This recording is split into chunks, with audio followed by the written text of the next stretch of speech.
Yes. Yes, Madam Chair, we're here. Okay, good.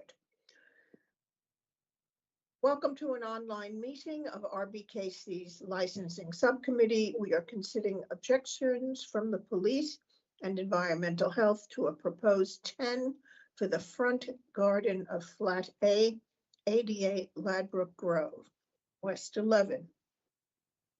Everyone knows what a 10 is? Yes? Okay. I'm Councillor Janet Evans. I'll be chairing this meeting. It is being held via Microsoft Teams and it is also being streamed live. I have no declarations to make in relation to this. I am joined by Councillors David Lindsay and Linda Wade. Please introduce yourself and confirm if you have any declarations, please. David Lindsay, no declarations. Councillor Wade? Sorry, no declarations. Thank you. Sorry, it's getting glitchy. Okay. Are you all right? Can you hear? All right. We are also joined remotely by Paul Phelan from the Council's licensing team, our legal advisor Heidi Titcomb, and legal assistant Georgia Hoydebrook. Our committee officers Holly Weaver and Daniela Healy are here. Nima Mahudin is not here, is that correct? Yes, she's not here today, but we're joined by Jerome Trian from the Council Governance team. Oh, yes. Okay. Before we start, here are some ground rules. Please keep your microphones on mute until you are invited to speak and turn off your phones. Please keep your cameras off unless you are speaking to avoid connection problems. Please note that the Microsoft Teams chat function is not monitored, so please do not use it. We will not see your message. Everyone should have received the procedure for this meeting regarding the use of cameras and how to connect back in if you lose connection. Thank you. Holly Weaver, can you please run through the list of the persons wishing to speak today? Yes, thank you, Madam Chairman. So on behalf of the premises, we have Mrs. Anissa Pandor. She'll be here presenting the 10. And then in terms of objectors, we have PC Mark Perry from the police, who'll be objecting, Julian Trill from the Council's Noise and Nuisance team. And also on the call, we have PC Paul Connolly from the police, but he's just observing today. Okay, thank you very much. The quorum for this meeting is 2, as there is always a possibility that I may lose connection temporarily during the broadcast. I am nominating Councillor Lindsay. Is your computer okay now? It is. Okay, so you're able to be the substitute. Councillor Wade, please confirm whether you second this nomination. I second the nomination. Thank you.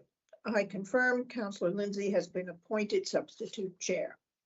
The procedure of the meeting has been circulated with the papers. However, in summary, I confirm the licensing officer will give a brief outline of the 10. The premises user, Mrs. Pandor, will go next, and she will have to a maximum of 10 minutes to present her submission. Questions may then be asked of the premises user by the committee, the police, environmental health, and our legal officer. I will then ask the police, Mark Perry, to present his objection for 10 minutes.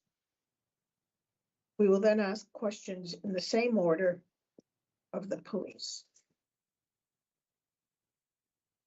Environmental health will go next, and Mr. Julian Trill will present his objection for up to 10 minutes. Questions may then be asked of environmental health by the committee, Mrs. Pandor, and our legal officer. Finally, I'll turn to the government team to see if any issues have been raised that we need to consider.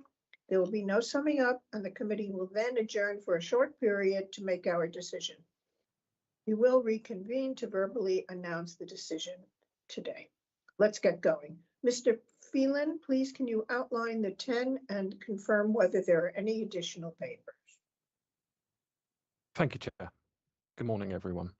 Mrs. Anissa Pandor has submitted a temporary event notice to hold a temporary licensable event on Sunday the 24th and Monday the 25th of August 2025 between the hours of midday and 7 p.m. each day. Mrs. Pandor proposes to use the front garden of 88 Ladbroke Grove for off-sales of alcohol. A copy of the temporary event notice, risk assessment and site plan can be found at Appendix A of today's report. This notification has attracted objections from both RBKC Environmental Health, Noise and Nuisance and the Metropolitan Police. PC Mark Perry of the Metropolitan Police has objected on the grounds of the prevention of crime and disorder and public safety. His representation highlights concerns about crowding, public safety and alcohol-related crime due to the premises location on the Carnival route. A summary of the police's representation is found at pages 5 to 6 of the report, with the full objection attached at Appendix B, Chair. Philip Richardson, a Principal Environmental Health Officer for RBKC, has also objected on the grounds of public safety and the prevention of public nuisance. His concerns relate to increased congestion, lack of a detailed site plan, and the absence of a valid street trading licence. A summary is included on page 6 of the report, and the full objection can be found at Appendix C, Chair. Finally, I can confirm that no additional documents were circulated ahead of today's hearing, and that effectively concludes the summary of this notification. I'll leave it there for now. Thank you, Chair. Thank you very much. Now, Mrs. Pandor, please can you present your submission? Please feel free to turn your camera on if you wish. And you have the map, which is very helpful if you want to point to anything. Mrs. Pandor, you have up to 10 minutes. Thank you. And good morning, everyone. Good morning. First of all, thank you in advance for your time and consideration on this matter. I have been a local resident for over 10 years and have witnessed my fair share of what happens during Carnival in front of and around the house. Many locals, including myself and neighbours, have set up services from the front of their house, ranging from selling refreshments, cakes, whistles, flags, and even their toilets. Each year, we receive a flyer through the door suggesting to apply for a 10, and in previous years, the licensing committee has visited, been happy with our setup, and we have also discussed the idea of selling alcohol with them. We were informed that a license is only needed in the event of selling alcohol and it's easy to get. They said you could just apply for one online. Hence, we're here now, today, having taken the advice of the licensing committee and applied for a 10. To give you an idea, I'd like to create a refreshments bar at the front of the house during Carnival, operating between the hours of 12 till 7 on Sunday and Monday only. The refreshments I'd like to provide are predominantly non-alcoholic, and I aim to serve Carnival visitors, people working on the floats that pass by, many of which who don't actually drink alcohol, as well as the police, who in previous years we've offered free refreshments to keep them hydrated.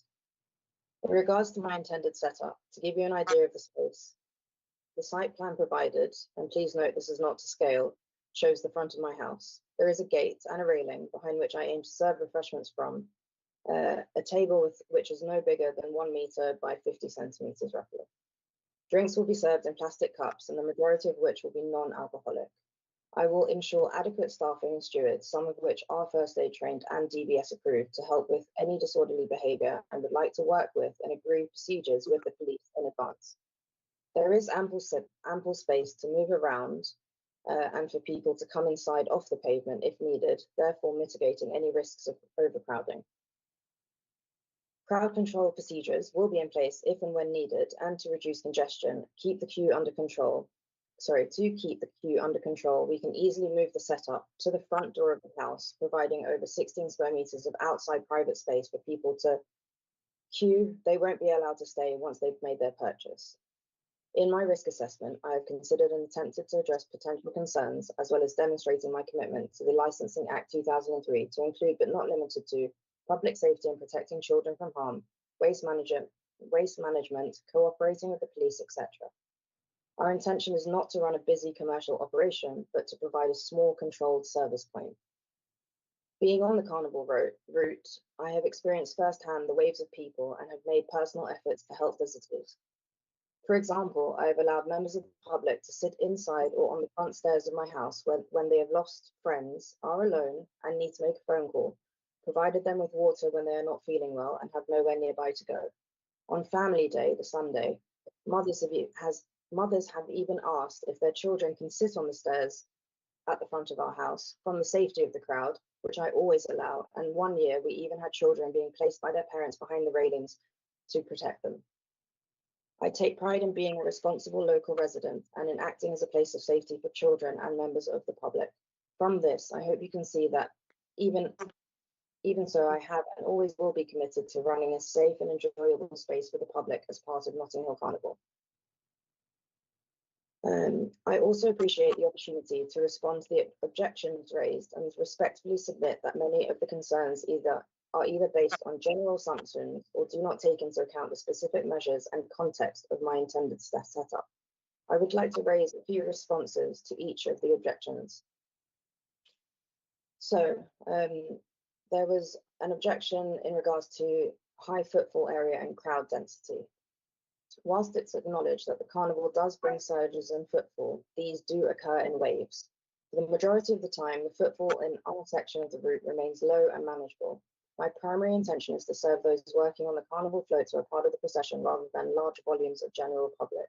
From personal observation in previous years, including other vendors on the same street, sellers are able to operate safely with customers queuing against railings without impeding the crowd flow or causing distress. It is also important to note that the floats are managed at the top of the hill, Notting Hill, and released with large space between each one of them before being allowed to continue onwards, which limits the footfall and crowd density. Second objection was in regards to queues and obstruction leading to risk of crushing. The width of the road at our location exceeds 15 metres, significantly wider than most London streets, especially the ones around Carnival, which offers ample space for both carnival goers and a small orderly queue. The railings also act as a natural boundary that helps keep the pavement and road clear. In previous years, in neighbouring locations, people have safely queued for food, drinks and toilets in this way without incident. This space allows for a brief and safe rehydration point for attendees, enhancing safety rather than endangering it.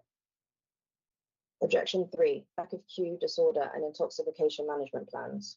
Contrary to the statement in the objection, we have considered these factors carefully. I have personally supported intoxicated individuals at Carnival by offering water and space to rest, and have allowed my house to be a point of wait for emergency services when needed. My husband, who has over 3 years of bar experience, is trained in recognizing signs of intoxication and refusing service when appropriate.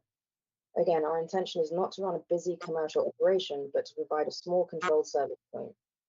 We will also monitor footfall and pause service if the crowd density increases.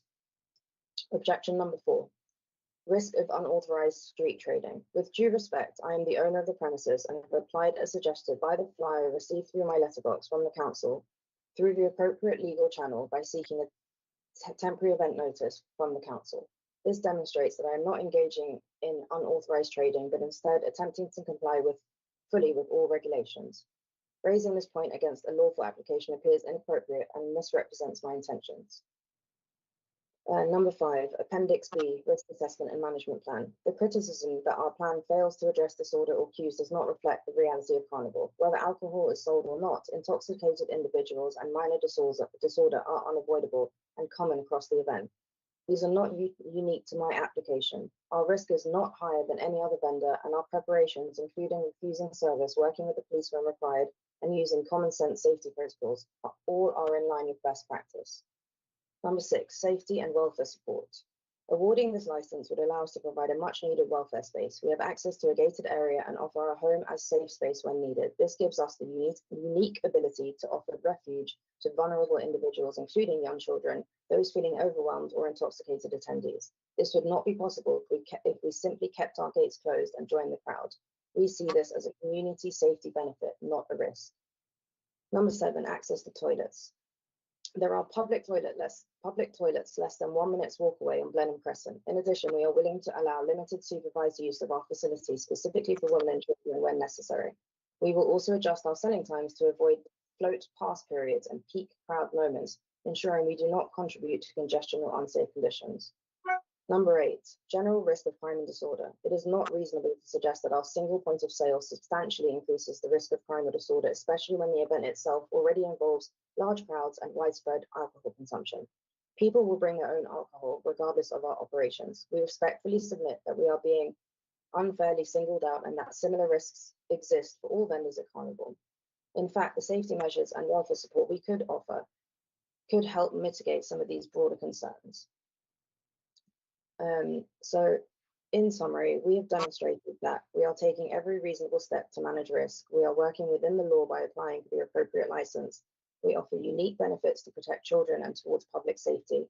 The concerns raised by the police, while understandable, are not specific to us and have been reasonably addressed. I ask the committee to consider this application on its individual merits and to recognise our willingness to cooperate fully with authorities to make Carnival a safer and more enjoyable event for all. Thank you. Thank you very much. I'll now take questions from the committee. Councillor Wade.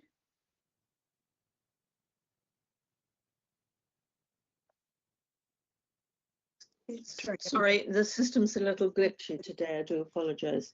I went and visited the site, and it is very close to the Carnival route.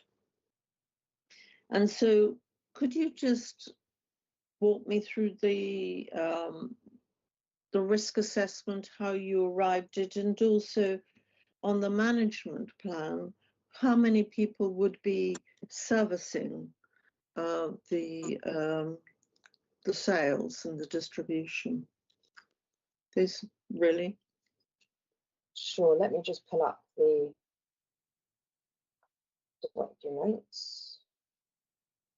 I can walk you through them. Sorry, but I'd like to know the procedure that you went through when you were doing your risk assessment. The procedure that I went through when doing how did you approach it, and what are the considerations you took into I mean, I understand that you've been very good in the past with children sitting on your steps, but one of the things that you said, unless I got it wrong, because the sound's not great, that actually parents were leaving their children behind the railings because of the overcrowding. So I would just be interested to hear how you went. What were the steps that you took to go through the risk assessment? Sure. So based on previous years, we considered things that had occurred then.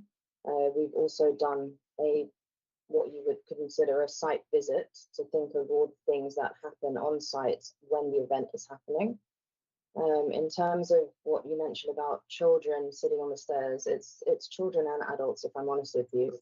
And parents will stand on the other side of the railing, so the street side, when they need to take a rest, and they feel that, you know, their children, they will ask, for example, is it okay? No. So I'm sorry. What I'm asking you is, what was the steps that you took when you did your evaluation for the risk assessment? Because I mean, you would have seen the site. You would have, how many people use Ladbroke Grove. You know what the concentration of people coming into that section of your street. Just talk me through how you approached it. Yes. So forgive me if I'm not answering it exactly how you are asking. Maybe I'm a bit confused, but I believe what you're asking is what I looked at in preparation for the risk assessment would have been based on previous year's experience. Of course, online, giving me information about Carnival, about the times, and about the map of Carnival, for example. In terms of the internal setup, it was a consideration on how the setup will be and how it will run, thinking of before, during, and after. It's just that in the documentation submitted, the Environmental Health Department and the police don't feel that the risk assessment that you provided was sufficiently filled out, if you know what I mean. It wasn't as robust as it might be. Councillor Wade, I think we will ask the police what was missing. All right. But I mean, how many people are actually going to be manning this stand? So there are 5 of us who will be manning the stand. All right. Thank you very much. Okay. Yeah. Do you have another question, or should I carry on with Councillor Lindsay? I think Councillor Lindsay had some questions to ask. Yes. Thank you for your presentation. I just would like a little bit of unpacking, as it were, of the alcohol. How is it going to be sold? Is it all, and I stress all, going to be in cups, as you alluded, or is some of it going to be in tins? So we, for example, if it were a beer, which is coming in a tin, we would pour that into the cup before giving it. So the recipient, the customer, wouldn't actually get a tin at all, because a tin could be a projectile. Yes, so we've made an agreement within ourselves that we will not be serving anything other than plastic cups. So there will be no glass, no tins, nothing like that. Does that also apply to the cocktails? Yes, I mean, so we would normally have a punch, which is just a tropical juice, let's say. Sure. And that would be in a plastic cup. And if someone wanted alcohol, perhaps, then they would be given the same drink with the alcohol included in it in the plastic cup. So it's not. I think I might have kicked myself in the foot a little bit, if I'm honest, by calling it a beer and cocktail bar, because there's no cocktail shakers or anything like that. It's pretty simple. It's more homemade and yeah, that's it. Thank you. Can we just talk a little bit about the, because I live in a ward contiguous to yours, and whenever I go to Portobello Road, I either go along Elgin Crescent or Blenheim Crescent to it, so I know exactly where you are. Mhm. Just, I think I am concerned at the way in which you slightly underestimate, to me, but this is why I'm asking you, the thickness, the snugness, the tightness, whatever collective noun you want to use, of the crowds at that, as they walk down Ladbroke Grove, because it is a key route. So if you could just unpack that a little bit more, I'd be grateful, because therein lies one of our key concerns, that if you have people seeing something they want, namely a drink, that there is an enhanced risk going to your 10. Sure. So let me just make sure I've heard that correctly. You'd like to understand the location of the property being in a busy. No, I get that, but what do you think of the thickness, the snugness of the crowd coming down Ladbroke Grove? So, I mean, when you talk about the thickness of the crowd coming down Ladbroke Grove, I'd kind of like to say that that's not necessarily true. I mean, I'm outside in the morning from, well, when they do the first opening, and then again at 10, 11 a.m. and watching people go by. It's in drips and drabs, and it's not thick at all. At some points, I even questioned whether the carnival route is coming down this way. And I think that, as I mentioned in my presentation, the way of kind of what's the word? I don't know, acknowledging this considered risk of people coming to purchase alcohol is, I mentioned that moving the table away from the gate or the entrance of the outside of the house up the stairs to the front door of the house creates a space in front where people will not be part of the street. So it's off street, if that makes sense. No, thank you for that. Thank you, Chair. Okay, Madam Chair. now my turn. Mrs. Pandor, you said you're in the Ioana premises. Is that a bar? Sorry, say again. I own a premises. Yeah, I thought you said you owned a bar, or maybe I misunderstood you. What is your line of, No, I don't. I don't own a bar. I have a health and well-being brand. I see, okay. Yeah. So, and what percentage are you thinking mocktails or cocktails with alcohol? Break it. Yeah. If I'm honest with you, it's probably going to be less than 50% in alcohol sales. Okay, I'd just like to ask our legal advisor, if she didn't have alcohol, she doesn't have to apply for a 10, does she? Heidi? Yeah, thank you, Chair. Yes, I mean, the only reason she needs to have the 10 is because she's providing alcohol. Right, okay, otherwise it's just street trading, isn't it? Yeah, so if she was selling if she was selling a drink to people on the pavement, then she would need a street trading license.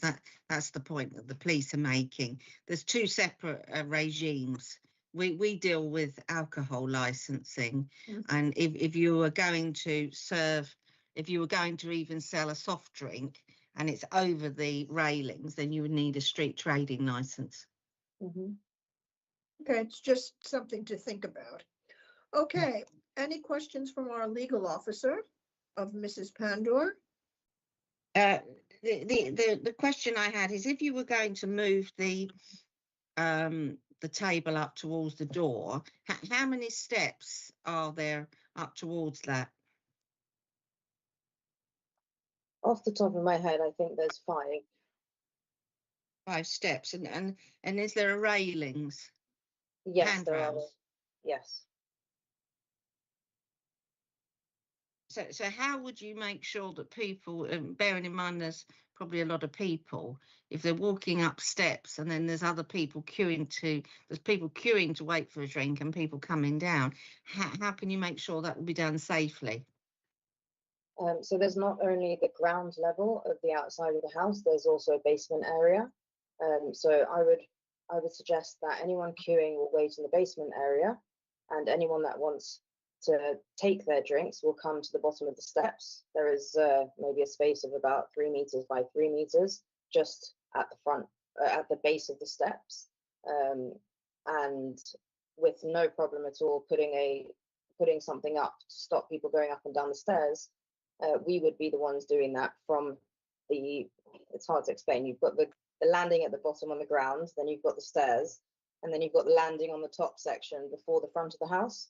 So the landing on the top section would be where we would operate from, and then the landing at the ground level would be where we serve from.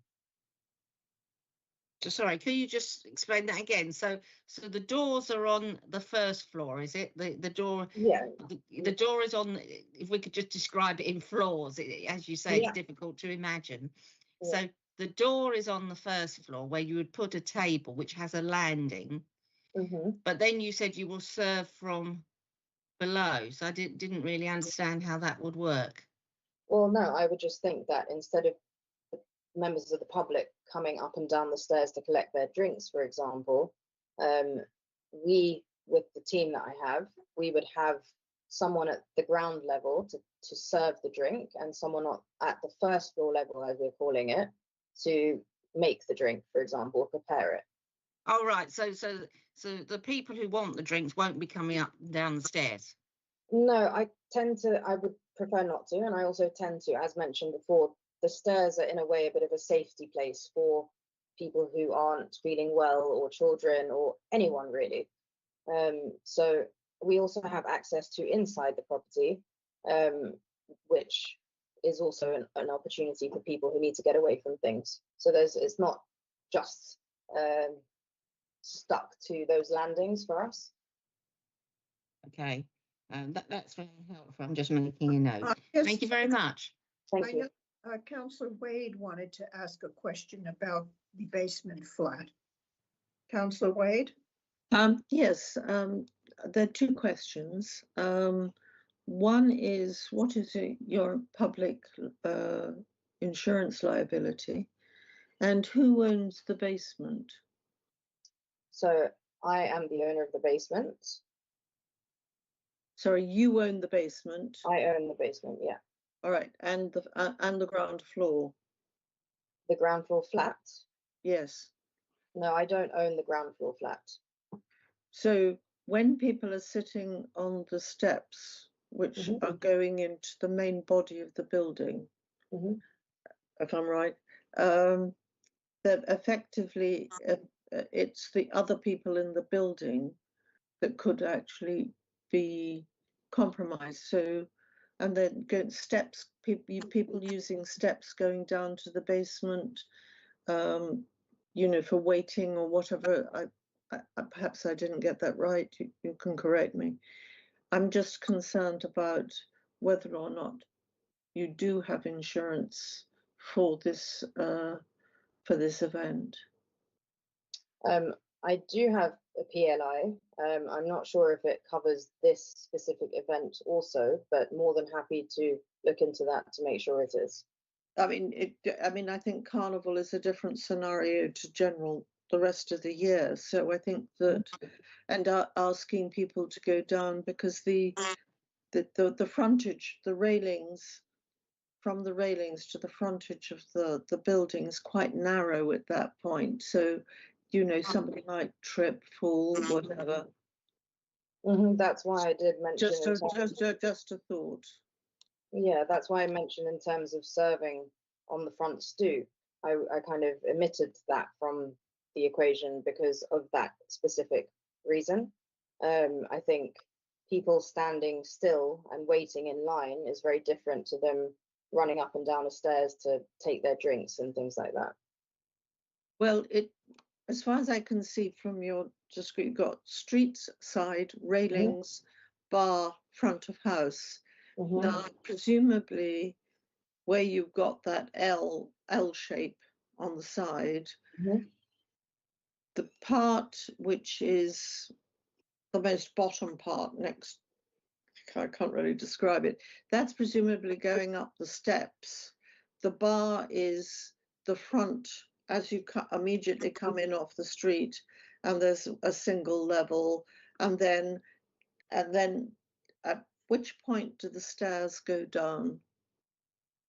So at the end of the orange bit which says bar on the right, where do the steps? Where there's the railing, but there's a yellow section as opposed to the orange section would be where the stairs going down are. All right, so basically to the side of the bar. Yes, but I wouldn't have the bar at the front if this is how the operation will run. I mentioned I would move the bar further back to create ample space in front, which is off street for customers, you would call. Yeah. Right. I'm just trying to see something on Street View because this is getting a bit confused for me. Pick images. We're not able to consider evidence which is not part of the proceedings, Councillor Wade. Heidi, I'm just trying to ascertain from the diagram in front of us. I can't see where the steps are. If the steps in the basement have been referred to as being a place where people can wait for a drink, I think I would like to see that. Because what I'm looking here could be interpreted in slightly different ways, and it's important that we get that right. Also, I think the context of people quietly waiting, we must make sure that they're secure and safe, and it's quite narrow from the railings to the front of the house. So I think that it's something that I would have liked to have seen slightly more detail. Okay, thank you. You can perhaps pose a question to the police, Councillor Wade.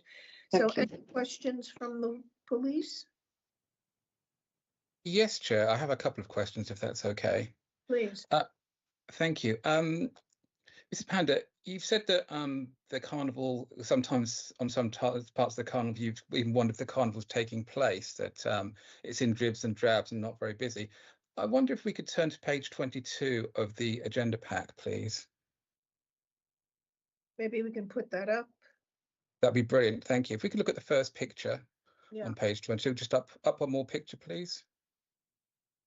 Mrs. Panda, how would you describe the crowd level in that picture? I'd say that the crowd level at this time the picture was taken is quite high. Quite high. I don't think you could fit any more people in there. And if we can look at the picture, we can see the crowd goes all the way back. And if we look at the following picture, just slightly down, we can see that the crowd goes all the way down the road. How would you manage the queues in that situation? Perhaps if we could turn to page 17, which is your risk assessment, perhaps you could point to the committee and myself where you mentioned crowd control. So I labelled antisocial behaviour as crowd control, or perhaps missed on specifically talking about crowd control itself. In regards to the photos that you brought up, yes, the first picture that you showed, which is on Ladbroke Grove at the bottom end of Notting Hill side, I wouldn't say that is more than full. I think it does happen in drips and drabs, and if we were to be specific to look at the time at which that photo was taken, I would most likely say that it was taken towards the end of Carnival. And in regards to the other photo that was shown, that is at the Barbary Road, right at the top of Ladbroke Grove, not showing anything that's happening in between. There are different locations in which Carnival happens. So at the top of Barbary Road, there are sound stations, things like that. So I'm not going to agree respectfully to pointing out that. And I'm sitting in front of my house for the whole of Carnival. I do see every year what happens. And if we're referring to the previous year, it was a question of whether Carnival is proceeding down the original route that it normally does, because until maybe 2-3 p.m. there was hardly anyone in front of the house. In response to your question on the risk assessment, I will. It's not there, is it, Mrs. Panda? I will accept to admit that it's not specifically clear on crowd control. However, I have addressed that in my presentation today. It's not clear. It's not mentioned at all, is it? Well, I've labelled it under one title of antisocial behaviour. It says antisocial behaviour, contact police if any antisocial behaviour is happening on site. That doesn't mention crowd control, so it's not mislabeled, it's simply not mentioned. Is that correct? Okay, yeah. Second thing is, I police, as do my colleagues, Notting Hill Carnival, and that picture there is an accurate representation of what was happening at Carnival last year. And as we can see, the crowd goes all the way back. So perhaps now you could explain how you would manage a queue of people outside your premises trying to get in. To be honest with you, when the crowd is at that level, it's more or less impossible to serve anyway. So as mentioned in my presentation today, we will refuse sale of things when things are over the limit. So you now accept that it is busy, that there are crowds, and at some points it is dangerous, so dangerous you have to close down. I think as you've just mentioned, you said at some points, and I as mentioned in my presentation, it is actually, the low level of crowds is the majority of the day as opposed to the high level of crowds. Yeah, that wasn't mentioned in your risk assessment. But moving on, in your application, you say you're selling beer and cocktails. So this is, and you on your site map, it's called a bar. So this is, although the other altruistic things and the other things you're serving, which are, absolutely fine. And, we welcome and applaud your altruistic and your good efforts to help people, which are fantastic. But primarily this application is for you to sell alcohol to people. Is that correct? Yes, it is to serve alcohol because I have to adhere to the laws. And if I want to sell alcohol, as discussed last year with a licensing committee person that came to the house, they said that if we did want to sell alcohol, we would have to apply for a license, hence we're here today. So, but there's nothing stopping you doing your other services and helping people and being a good citizen. It's just that you want to sell alcohol in this case. Well, I think, I think if it's been offered via a flyer or via conversation that it is something that is possible to do, I would like to see if that is possible to do, yes. And so with the risk, you run a business, don't you? A lifestyle business, is that correct? Yeah. And so as that you do risk assessments, you do due diligence checks. I just concerned why you didn't think overcrowding or crowd control or measures to do that wasn't something you considered when you put your application together. So just to let you know, I don't have a huge lifestyle business. It's a small business and run independently by myself. We do hold occasional events when we take part in events, but normally those things are covered by the events management team. No, it's great that you run a small business and it's to be congratulated and encouraged. But the point I'm making is that if you're a small business owner, then you have to consider a wide range of factors. You're clearly an intelligent, articulate person. I'm just concerned as to why you didn't think that when Carnival attracts 2 million people and we've seen so many thousands of people, tens of thousands of people going down the street, crowd control and how you manage that wasn't something you considered for your risk assessment. Because I believe when applying for it, there was an option for on or off site, and I selected it being on site. So in my understanding of this, because I've never applied for such a license, my understanding of it was that I have to consider the things that are happening on site. But you're responsible for the queues of people going into your premises to queue, whether they're on sales or off sales. You're responsible for management of that queue. And so it's just a little bit concerning that you haven't considered that in your plan. But thank you. I have no further questions, Chair. Okay, any questions from environmental health? Thank you, Madam Chairman. Just one of Ms. Panda. Are any of your staff SIA registered, or do they have any background in any sort of crowd safety or queue management? I have to double check that, but I do know that my husband, for example, who has experience in working in bars, has managed various things, being the manager of the bar, yes. Okay, but you obviously can't confirm any No, I SI. can't. Okay. Right. Yeah. Okay. Thanks. No further questions, Madam Chairman. Okay. Now for the police objection. Please, can you present your submission? Please turn your camera on. And you have up to 10 minutes. Thank you, Chair. Thank you, committee. The question, I have to say, thank you for the question set to the applicant, and thank you for the applicant for honesty and transparency. I think it's covered a lot of the points I was going to make. I'd just start off by saying that we all know that Nottingham Carnival is really big, and this year, following debriefs from last year, we are looking at the way the carnival is run to make sure that it's as safe as possible. And no event stays the same. There's always ways of trying to make the carnival better and more effective and safer for people. We consider we're expecting to have over 100 temporary event notices come through, and there is no blanket object to every 10. Every 10 is considered on its merits, but as part of the wider Notting Hill Carnival as a whole. A couple of days ago, we had a temporary event notice come in that was looking to sell alcoholic smoothies in the carnival area, but because it wasn't near the main route and because it wasn't near a sound system, because it was well put together, we put no objection in. However, where a temporary event notice is on the main route or near a sound system, then we are looking at that, and we are greatly concerned by the risk that these premises and applications pose, and as isn't the case with this one. As you can see from the picture on page 22, the carnival is incredibly busy. The streets there are incredibly dense. As a police officer of 22 years experience who's policed Nottingham Carnival, who's policed large music events for 50,000 people, that scene scares me because it's like a river of people. If you take those people out and imagine it's a river of people surging down the road. Not at a great speed, but they're moving down. They have force behind them.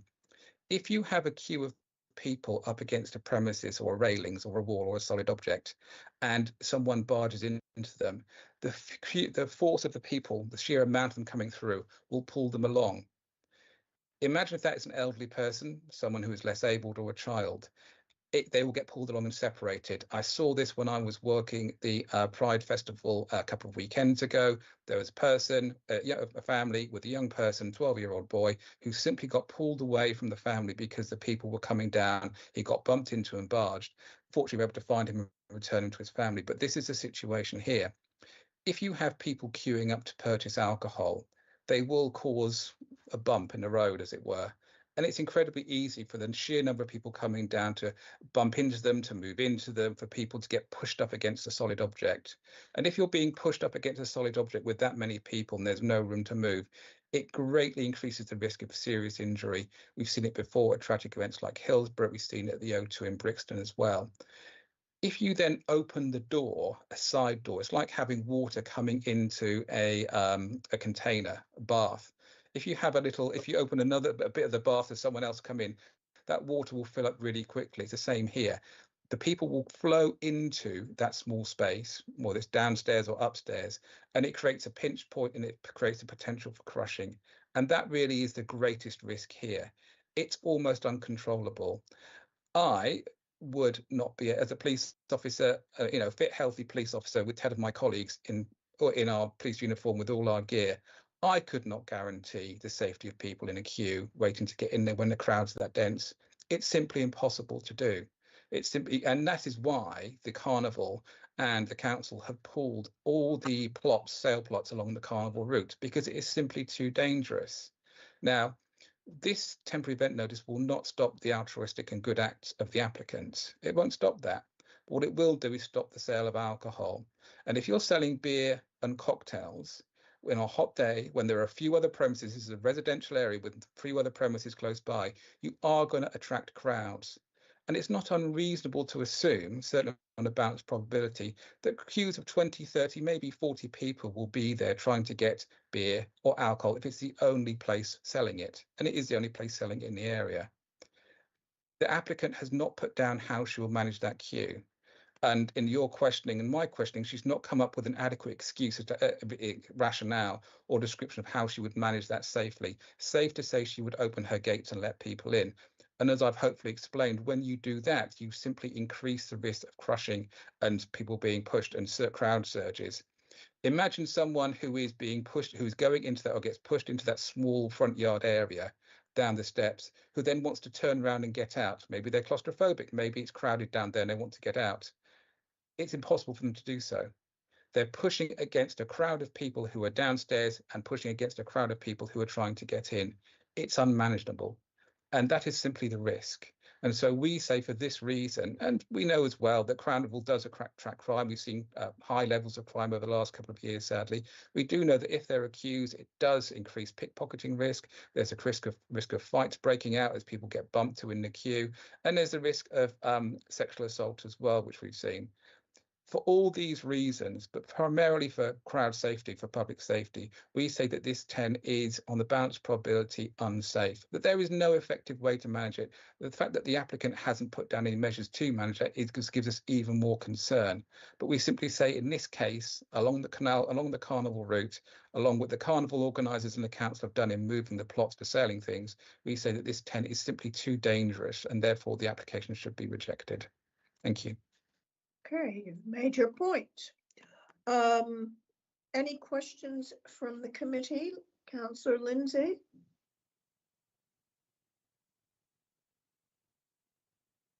Thank you, Constable. You talk about the risks, and I'm not disputing that. What I do want to know is how many actual instances have there been where there has been a 10 in a place such as this,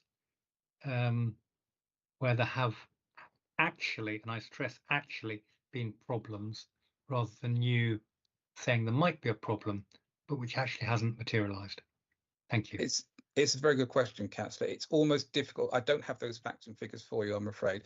It's with the sheer number of people there and the number of events, it's very difficult to tie, unless it's a really nasty incident where it's like a serious assault or something else going on. It's very difficult to attribute to a specific location because a lot of crime takes place at Carnival, but it simply isn't reported. There's almost naturally, well, that happens at Carnival, that's just what happens. It doesn't get reported to police.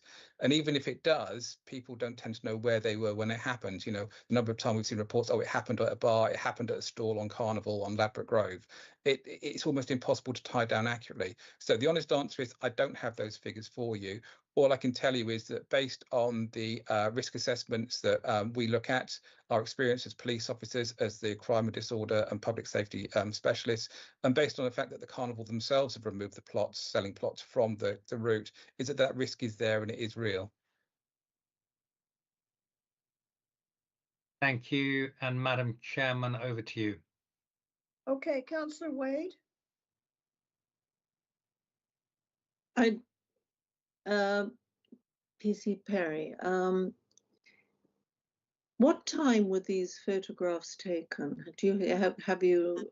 I realise it's very crowded, but the applicant has said it's not as busy. I just wondered if you had a rough idea as to what the time when these photographs were taken. I'm afraid I don't have the photographs didn't come with a timestamp, I'm afraid, so I can't give you an exact time.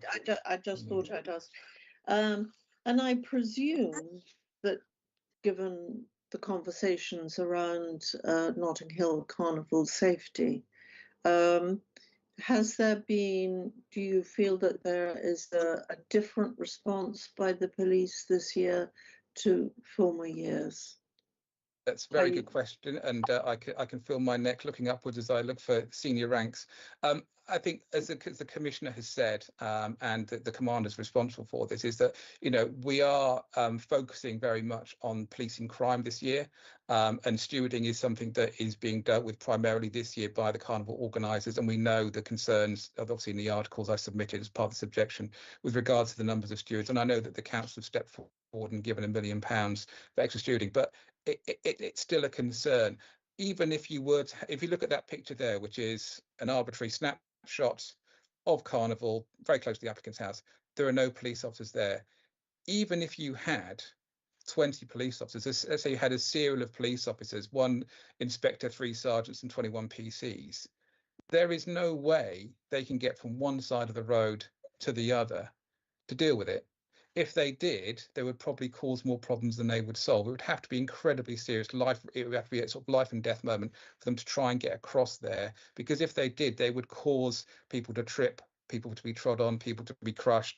It would cause more problems than it solved. So we're not stepping back, but we're focusing very much on policing this time round. And the stewarding is being more dealt with by the carnival organisers. And again, I think that's one of the reasons you're seeing an increase in the objections to tens. You're also seeing the carnival organisers and the council removing the sales plots from the route, is because of that highlighted risk. So I would have said that one of the interesting things is that presumably if the applicant had gone through the Notting Hill Carnival organisers, that perhaps they might have been supported, and perhaps next year, if she wants to apply, that she should go that route rather than come in as an individual. Might get slightly more support. Absolutely, and I think one of the things is Carnival is planned pretty much the day after the Carnival stops. It's a multi-month process, and certainly with because let's be clear, there are bars operating in the Carnival, and they go through the process of being stress tests. So when when someone applies for a bar or a plot to sell things, is that they have to pass an independent risk assessment. They're sort of stress test by an independent company to say, yep, they can manage it. It's then worked into our plan, so we know where they're going to be. We can look at measures to sort of make sure that the crowd flows are going to be managed, that the queues are going to be managed. And I would absolutely urge all applicants, and certainly the applicant as well, to next year, if she is unsuccessful, to contact police and also the Carnival team, management team, to sort of say, okay, well, how can I be part of this year? How can I be part of that regime where I am properly tested? I have got a proper risk assessment that considers all the factors, and now can be taken into account. To simply pop up with a 10 on a route on a day like this with the risk assessment she has, it's simply impossible for us to do anything other than object to it.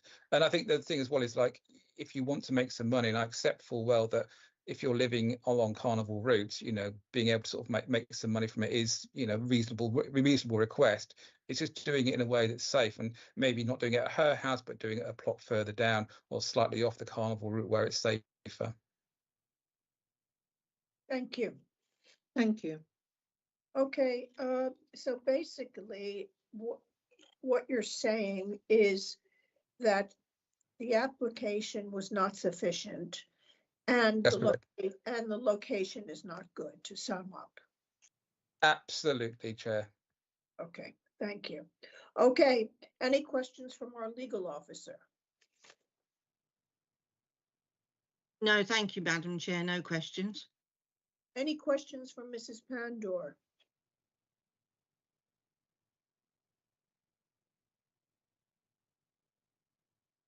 Hello? hear me? Yeah. Can you hear me? Hi, Yeah. sorry, I was trying to switch everything on. Yes, so I think Councillor Lindsay already asked or kind of addressed one of my questions in regards to the risks, all the risks mentioned by EC Perry, was it? Yes, that's Yeah, correct. right. And basically my question, I guess, you know, the risks mentioned are part of Carnival in general and not permitted solely to my premises or event. And given that you don't have facts or figures in terms of how many risks have happened in the past, then would you say that this is based on speculation? No, I wouldn't say it's based on speculation. I'd say it's based on previous Carnival experience. But you're absolutely right. You know, there have been no instances that I can point to on a computer and say these incidents took place here. But what I can do is look at the balance of probability and look at the risk and use my experience and experience of others who police Carnival to say this is a level of risk that is simply too high. And obviously, this, you know, are my concerns supported by the other responsible authorities, but also by the Carnival organisers themselves and the council in moving sales plots along the route. So you're absolutely right. It's not specific against your premises. It's against premises where the risk is simply too high based on our experience and our skill and our knowledge as police officers. Okay, so these facts and figures, in my opinion, are based on speculation. And if you can't give specifics, they're also based on personal opinion, which I'm also allowed to have. And in my personal opinion, having sat out the front of the house for over 10 years watching Carnival go by, I can tell you that I've not experienced anything to the level of which the risks you've mentioned.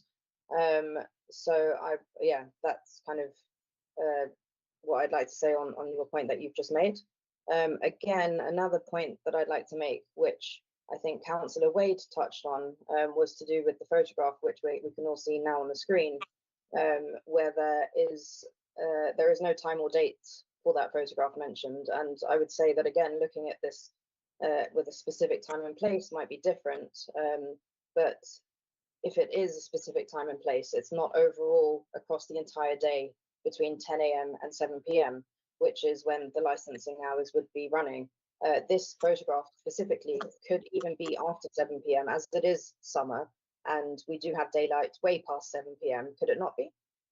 So the picture is from Ladbroke Grove and Elgin Crescent, which is just down the road from you, and it's from last year's Carnival. And as there are carnivals and buses going down, I'm pretty sure it's taking place during the day. But I'm quite happy to sort of say that this is an accurate representation of what Carnival is like when the floats are going down and its busiest points. And I agree, it's not like that all the time. But the fact is, it is like that some of the time. And it's during that time that the risk is greatest. And that's the concern we have, is that during that time, the risk is simply too high. And do you feel that I've addressed your concern of when it is like this to not serve anyone during times like this? Because as we both agreed now that it comes in drips and drabs and there are waves of people. And even though you say there are floats in there, again, having sat outside Carnival for over 10 years, even after the Carnival has finished, once the judges have done their thing, you still have floats passing by because they have to get back up to the top where they then go off from. I appreciate your question, your point, and you know, I'm not here to sort of like quibble over the minutiae. What I'm saying is that these pictures do happen during Carnival, and in my 20 years of policing, I have seen it that busy numerous times over Carnival weekend. Sometimes it lasts for 30 minutes, sometimes it lasts for a couple of hours, but the fact is it's there. And during those points, the risk is incredibly high.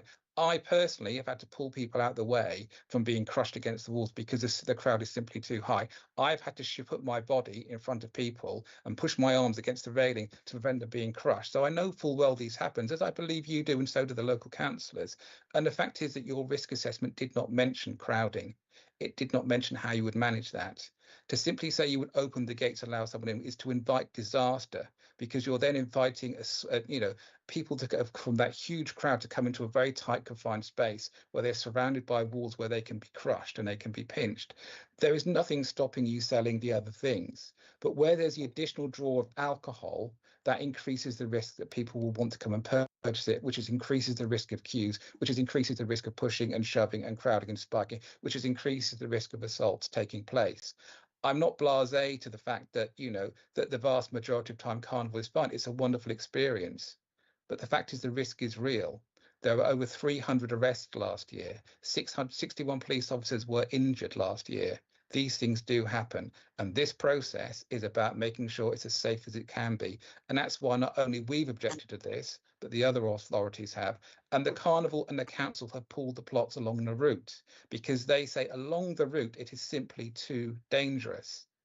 I would ask you, what makes you different from the other stalls that have been pulled from RBKC and from the carnival? What makes you stand above them? If they are unable to sell and they are properly organised events and managed and they've been pulled, what makes you more effective and better at managing than them? I think all vendors, whether they have a license or not, along the route have their ways of doing their thing. In regards to your experience of carnival, and you know, the pushing people against the railings, I think we all have to remember that the area of which carnival takes place is large, and if there are no specific facts or experiences that are directly outside the property that I am talking about, then I would like to believe that this is just a general view of what happens at carnival. I think that's it. Well, we have to agree to disagree. I respect your opinion, but I think this is a bit for the councillors to decide. Sure. I think it's time to move on, and let's hear from Environmental Health. Mr. Trill, please, can you present your submission for up to 10 minutes, please? Good morning, Madam Chairman. Good morning, committee. We have heard from the police and from the applicant, and all of the points that Mr. Richardson on his objection that was submitted to the council have obviously been discussed and have been well covered in terms of the questions that have been asked. We've heard from the applicant about how we're not bringing specific concerns about any previous carnivals in relation to any activities that have taken place at number 88 in the past. And I think we just need to drive home the report that the point that we're not looking to maintain what happened last year or the year before or in the last 5 years. There are very, very well publicised concerns across the carnival footprint in relation to safety, and by looking at each of these 10s individually and focusing on those at the busiest parts of the carnival footprint, being along the parade route, this certainly fits into that category. We are scrutinising these to see if they do undermine the prevention, the public safety licensing objective. And obviously you'll have heard from the police on their concerns, and our concerns mirror that. Can I say that by removing this one limited alcohol sale point from the this part of the parade route will make it 100% safe? Of course not. I don't think anyone here today would think that at all. What we're looking for here is a marginal gain, and I've said this before at similar committees, and I will keep saying it. We're looking here for any measure we can to try and improve crowd safety for the public and for those working carnival, those keeping it safe. And by removing these small obstructions where crowds can gather, maybe not all of the time, as we've heard, it may be at the start of carnival from 12 o'clock in the first 2 or 3 hours. It could conceivably trade reasonably successfully without attracting or causing obstruction. But the hours asked for are through until 7 o'clock in the evening. We can't amend those. And how would we police those in terms of making sure that sales were curtailed at an earlier time if they were to do so? So what we say is that while we are obviously looking at every application individually and on its merits, and while we don't have specific intelligence in relation to this specific location on previous carnivals, it is very well known that this part of the carnival procession route gets extremely congested. I hear it from the officers who work for the noise team and environmental health about the difficulties of getting around Ladbroke Grove in particular. in terms of returning to our operational base at certain points of the carnival, and it's extremely difficult. It can take them an hour to travel 200 or 300 meters. We say that this temporary event notice application does undermine the public safety licensing objective. While the applicant has presented an excellent case and put forward some good arguments, unfortunately they aren't enough to satisfy us in environmental health that there is any reasonable way that crowd safety can be monitored and managed successfully that doesn't increase the risk to public safety. And for those reasons, we say that you should issue a counter notice and not approve this application. Thank you. Any questions for Mr. Trill? Does the committee have any questions, Councillor? No, I've taken that on board, and I think a lot of it's been covered. Okay, thank you. Any questions from our legal officer? I don't have any questions. It's Linda Wade. Thank you. And no questions from me, Madam Chair. Okay, and just to clarify, Mr. Trill, would you know, is the requirement for Notting Hill Carnival 5 million in liability insurance, the coverage? I'm afraid I don't know, I'm afraid. Okay. I think I heard that, but I just was wondering about that because it's very important that people just don't think their contents insurance on their home insurance is going to cover anything that happens, you see.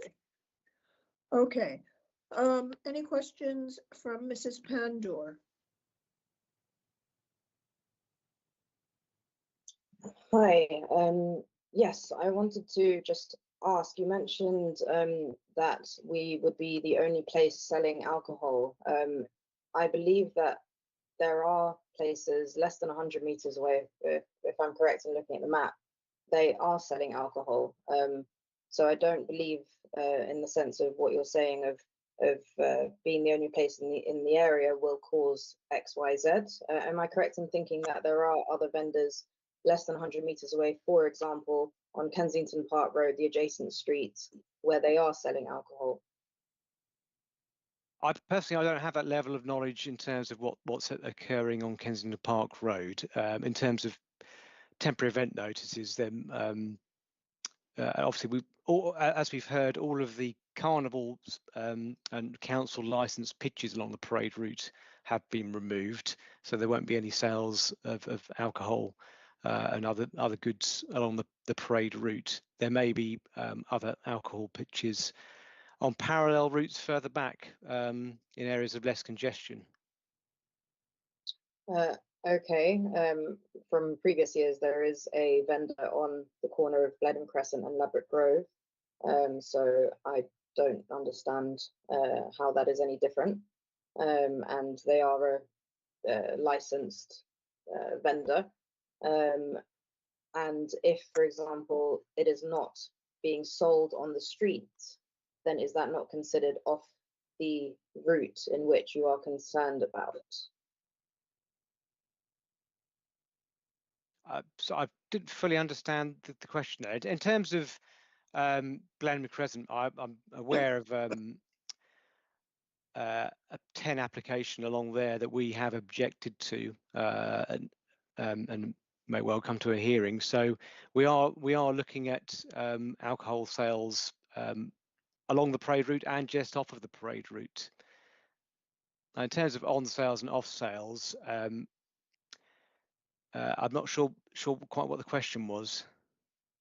Well, it was more based on the fact that in the nearby, whether just one street away, so for example, Blenheim Crescent and Kensington Park Road, there are other vendors in the area, so I'm not the only vendor in the area. There has been nothing in the map produced in front of our screen to show that I am the only vendor in the area and that there are other areas, but I think that was my point mainly. In terms of what you had mentioned, sorry if you don't mind me moving on unless you have something to say. No, just say that we continue to look at review every 10 application, and we are objecting to primarily those along the parade route and congested areas, and that would include premises on Blenheim Crescent. Mhm. So my next question is: you mentioned that you're not looking to maintain previous years, but whether you or PC Perry mentioned that in previous years there have been no recorded risks outside of 88 or nearby. Therefore, would you not want to maintain that? We're looking for an improvement, essentially, and we see by removing these 10s from along the main parade route and at the most congested areas, that will lead to an incremental improvement by removing these obstructions, removing the alcohol sales from these more congested, busy areas. That's what we're seeking to do. We're not looking for the status quo and what happened last year. We're looking for improvements, and this is in response to the very well publicised concerns raised by the police primarily. Okay. And another point that I'd like to make or question in regards to what you mentioned, you specifically said there are no specifics in regards to crowding and crowd safety. Therefore, I am here to believe that it's hearsay in the sense of what you think happens, and that in my presentation it was mentioned that we are happy to limit our customers to avoid overcrowding and even stop sales if they were over our limit. So in instances where there are too many people. Would you agree to well, I guess my question is, would you agree to say that that there are no specifics to this? There's certainly no specifics in relation to 88 Ladbroke Grove from previous year. We don't have any evidence and photographs to say here's a problem that occurred at this specific location, and that's true in the vast majority of 10 applications that we're objecting to, in the sense that we don't come here with stacks of evidence. What they are in particularly busy parts of the carnival footprint, where both council officers and police officers who have worked there have raised serious concerns about the congestion, crowd safety and the risk. And our position is we feel that we must do something about it. We can't wait for something to happen and then retrospective say, oh, perhaps next year we won't have these here. We look at them on a case-by-case basis, and if we don't feel that they are going to promote the licensing objective of public safety, even if it's only in terms of a fairly small magnitude, it's not, we will make this area 50% safer by removing this temporary event notice. Even if it's just that incremental marginal gain, that's our position is that we must resist these 10s and we must object to them. Okay, I'm sorry that it's obviously impacting on something that you enjoy and you've been there for 10 years without incident, but we feel we must maintain this position. No, I can understand that, but I'd also, as I've just heard you say, there aren't any specifics or proof that anything does happen around this area. And also in terms of the busyness of the streets, I think we can all agree to accept that Carnival is busy wherever you are. The only streets where it's not busy are the ones in which police are standing on either side, such as Elgin Crescent, such as Blenheim Crescent, whereby they are standing with blockades on either side of the streets, and crowds are not allowed to go down that route unless they have proof of living on that street, for example, at certain times. So just the same way in which that's managed, it would be the same. Or do you have any further questions? Not speeches, questions. We got your point. I understand, Councillor. No, I'm happy to leave. I'm happy to leave it there. Yes. Yes, you've made your points, and you're very Thank good. you. Thank you. Maybe that's what you should be doing, is being a lawyer. My husband has said the same. You have the talent. Okay. Does our legal officer have any further queries? No, I have no further queries. I just want to mention that hearsay evidence is permissible in licensing applications. It's the job of the committee to weigh up the evidence that is produced from all the parties and attach what weight it considers appropriate. Okay, thank you. That's very helpful. Does our licensing officer have anything to add? And nothing to add. Thank you for the opportunity, Chair. Okay, governance, anything to add? Nothing further from us. Thank you, Madam Chairman. Okay, we've reached the end of this meeting. The committee will now retire for 10 minutes to make our decision in private session. We will reconvene this hearing in 10 minutes to verbally announce our decision. Okay, thank you very much. I will see the committee in the next room. Thank you, Chair.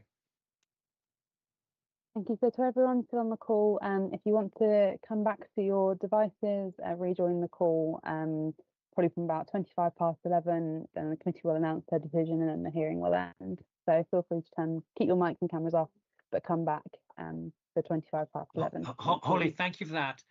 Are we on this link for the next meeting? No, it will be another one from your calendar. Thank you. Thanks, Holly.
Is everyone back, Holly? I believe we're just waiting on Councillor Lindsay to rejoin. Okay, very good.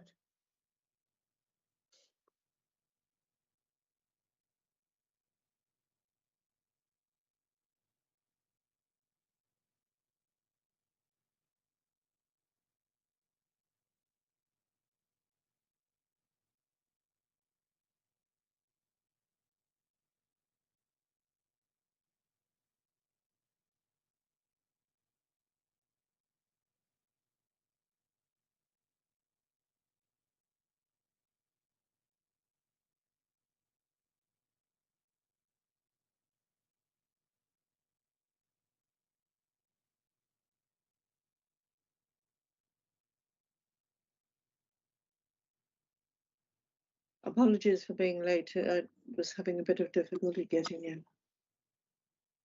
No problem.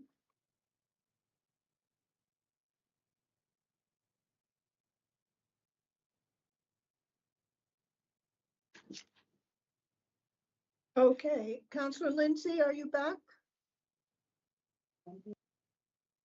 It says he's on hold. I'll just see if I can contact him.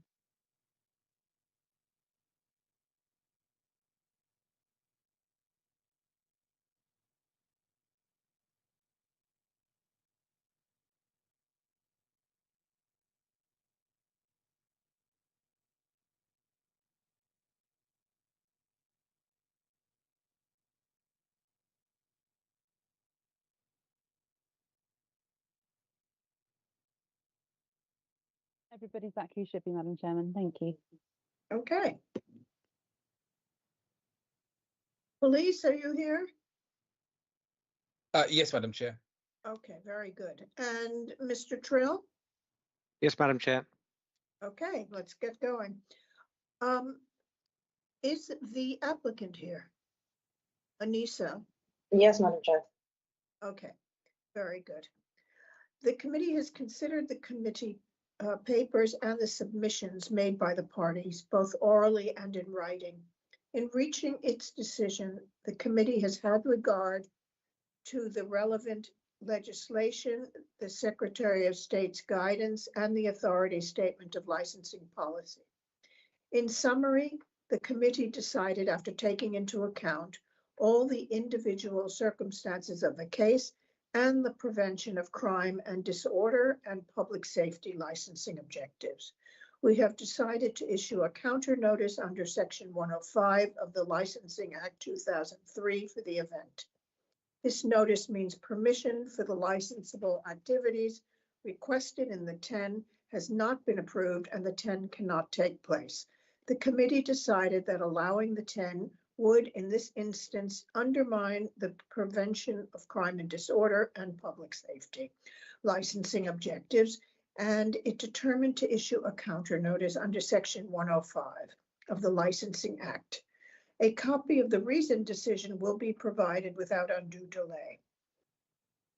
If the premises user would like to appeal against the decision, such appeal would be made to the Magistrates Court within 21 days from the date of the full decision, but in any event, no later than 5 working days before the start of the proposed temporary event.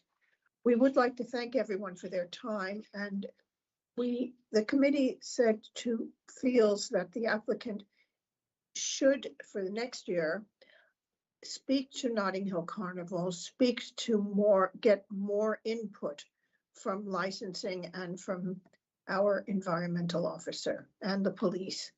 Thank you very much for everyone's time. Committee, I will see you in the next room in 5 minutes. Thank you, Madam Chair. Thank you, committee. Madam Chair, thank you. Thank you. Colleagues, Thank you. thank you. And thank you for your Madam Chair, and presentation, everyone. Anissa. Thank you, Lindsay.